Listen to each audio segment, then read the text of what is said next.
Salut!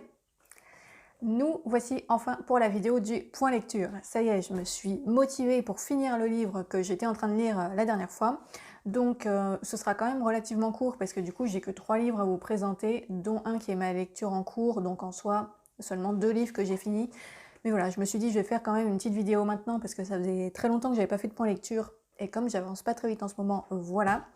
Donc bon, on va pas y avoir beaucoup de surprises dans ce point lecture, vous allez voir que je suis toujours un petit peu monomaniaque sur la série que j'ai commencé, dont j'ai déjà parlé 1000 fois et que vous connaissez bien. Il s'agit évidemment du Trône de Fer de George R.R. Martin. Donc voici l'intégrale numéro 3 que j'ai terminée. Alors, je ne sais plus si c'était au mois de février ou mars, maintenant ça commence à remonter, mais bon. Voilà, j'ai lu cette intégrale 3. Alors celle-là, pour le coup, je l'ai lue assez vite. J'étais encore dans une très bonne énergie de lecture à ce moment-là. Mais voilà, c'est un énorme pavé qui fait plus de 1000 pages. Vous voyez que j'ai encore pris plein de petites citations qu'il faut que je recopie. Du coup, ça m'a quand même pris un peu de temps. Mais j'ai vraiment adoré cette intégrale 3, pardon. Comme j'avais déjà adoré les 2 premières, ça se lit toujours très bien. Voilà, j'ai l'impression de me répéter à chaque fois sur cette série, mais globalement, pour le moment, mon avis dessus n'a pas trop changé. Je continue d'adorer à découvrir, enfin pas découvrir, mais continuer à découvrir, on va dire, les personnages, tout ce qui leur arrive, les ramifications de l'intrigue. Je m'amuse toujours aussi à faire la comparaison entre la série télé et les romans, qui sont, j'ai l'impression, de plus en plus différents à mesure qu'on avance, donc c'est toujours intéressant à voir. Et bah, là, clairement, ma préférence maintenant va clairement plus sur les livres que sur la série télé, même si je prends toujours plaisir à re-regarder la série en même temps. Et donc là, globalement, bon, comme pour le tome 2, je vais pas trop m'étendre sur l'histoire pour pas commencer à spoiler plein de trucs. Mais ce que je peux dire, c'est que la seule toute petite déception que j'ai eue sur cette intégrale 3, c'est que on n'a pas beaucoup vu Daenerys et les dragons. Je m'attendais à ce qu'on les voit plus et à ce que les dragons soient déjà plus grands et aient un rôle plus important, puisque comme on le voit sur... enfin, on en voit un sur la couverture. Je me rappelais plus trop dans la série à quel moment il commence à devenir vraiment grand et tout. Voilà, je me mélangeais un petit peu entre les saisons. Donc je pensais que c'était peut-être dans cette intégrale 3 que les dragons allaient vraiment commencer à devenir peut-être pas adultes mais presque et à avoir un rôle vraiment important.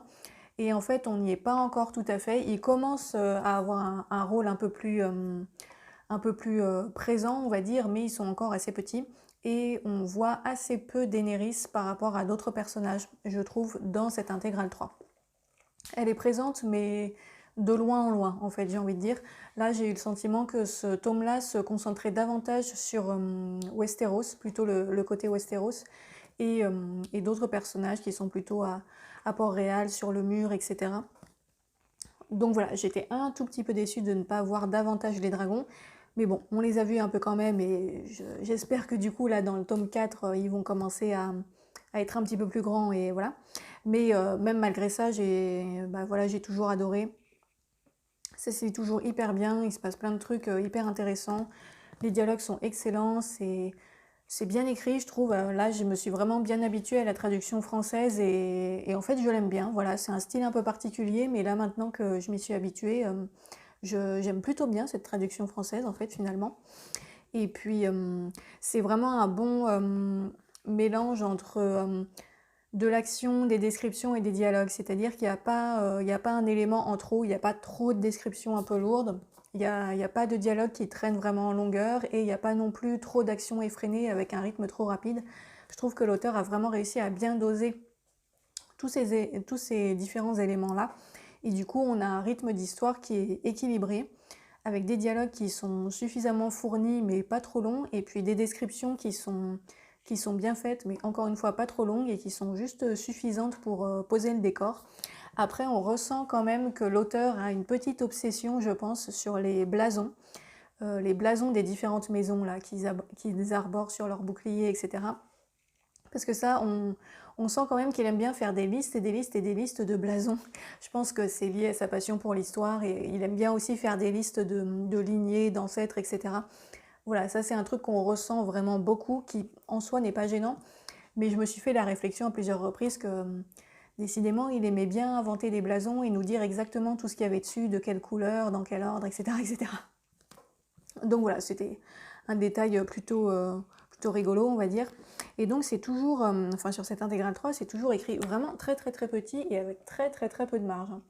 Ça c'est vraiment caractéristique, ils ont ultra condensé le truc. Là dans l'intégrale 4 que je viens de commencer, ils ont légèrement changé la mise en page.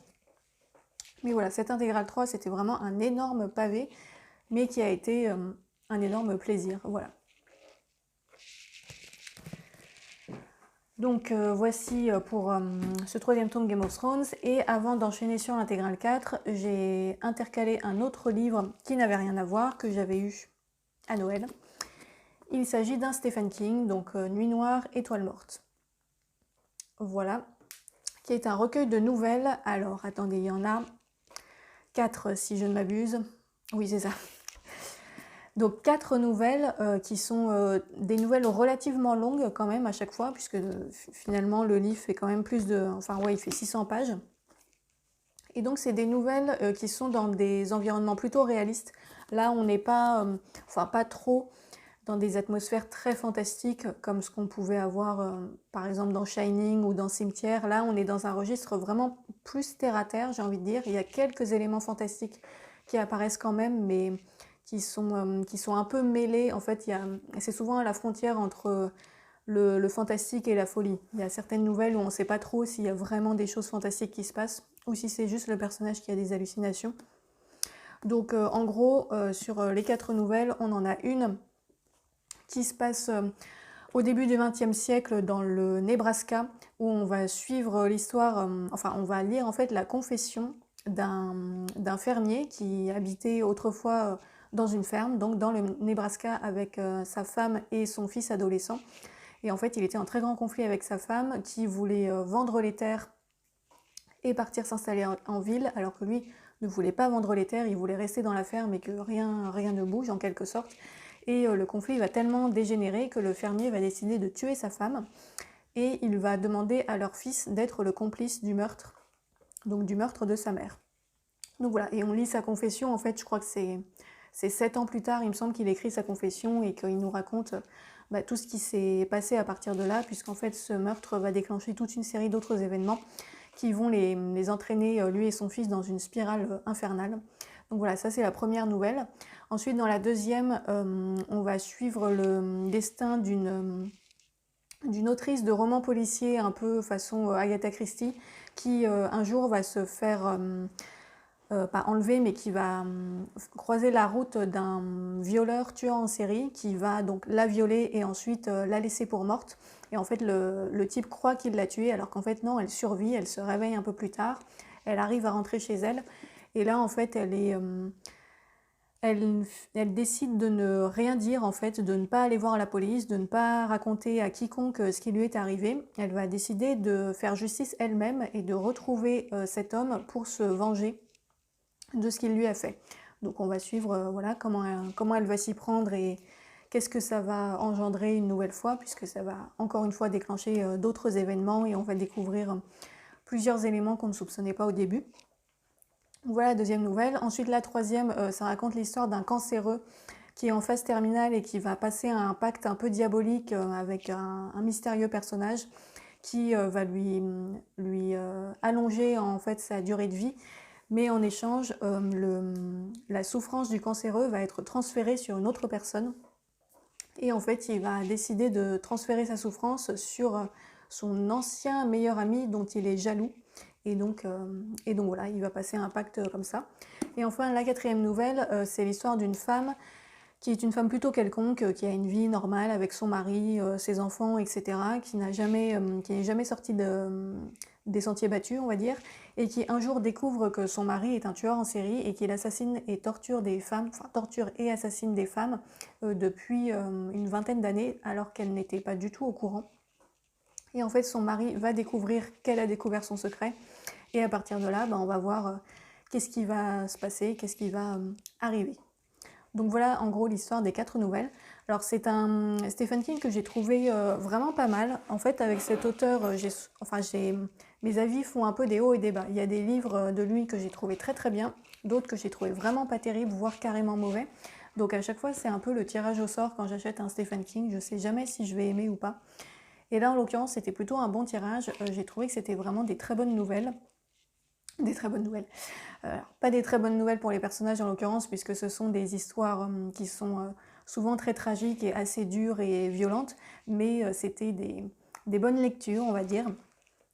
Voilà, ça se lit facilement. Stephen King, il a un style qui est plutôt, je dirais, qui est plutôt simple et qui se lit de façon très fluide. Voilà, c'est l'avantage de ces livres, je dirais, c'est que c'est des livres qui se lisent vite et vraiment facilement. Et là, j'ai trouvé qu'il avait particulièrement bien développé la psychologie de ses personnages, puisque c'est un peu tout ce qui fait toute la force de ces histoires-là. En fait, c'est vraiment la psychologie des personnages. C'est très, très, très axé sur ça. Il n'y a pas forcément beaucoup d'action. C'est pas des intrigues avec 1 milliard de péripéties où il se passe 50 000 choses. C'est vraiment plus des histoires psychologiques où on va découvrir en fait comment des personnages qui à la base n'ont rien de vraiment particulier, comment est-ce qu'ils vont réagir dans des situations particulières en fait. Ils vont se retrouver dans des situations un peu extraordinaires qui vont complètement les sortir de leur quotidien, qui vont les placer dans une situation de grande violence et on va voir comment est-ce que ça va impacter leur psychologie, comment est-ce qu'ils vont se comporter dans ces situations-là. Et voilà, c'est vraiment ça en fait le cœur de ces 4 histoires-là, c'est l'évolution, enfin l'impact que peuvent avoir certains événements sur la personnalité de quelqu'un et la façon dont il va réagir, est-ce qu'il va suivre un code moral ou pas, voilà, toutes ces histoires-là. Donc ça, c'était vraiment très bien fait, très intéressant. Je pense que ma nouvelle préférée, c'est probablement la dernière, celle sur la femme qui découvre qu'elle est mariée à un tueur en série. J'ai trouvé que c'était vraiment particulièrement réaliste. Je pense que l'auteur a pas mal travaillé son sujet parce que la description de la personnalité du mari, donc du tueur, des actes qu'il commet, etc. et toutes les situations qui sont présentées sont vraiment très réalistes. Donc j'ai particulièrement aimé cette nouvelle-là que j'ai trouvée très réussie. La première aussi sur le fermier du Nebraska était vraiment pas mal. Et puis les 2 autres étaient bien aussi. Donc voilà, globalement c'était 4 très bonnes nouvelles, mais avec un petit plus, je dirais, pour la dernière qui m'a semblé être la meilleure, en tout cas pour moi. Et bah voilà, c'est un livre que je vous conseille si vous avez envie de lire des histoires bien sombres, dans un environnement, comme je disais, donc plutôt réaliste et avec des histoires très psychologiques. Voilà, c'est un petit peu comme ça que je le résumerai. Alors j'ai mis un peu de temps à le finir parce que, comme je le disais, j'ai traversé un petit moment de panne de lecture. Voilà, mais en fait je m'étais arrêtée pendant assez longtemps juste avant la 4e nouvelle, celle sur le tueur en série, et j'ai repris le livre avec cette nouvelle-là, et je l'ai lu d'une traite en fait.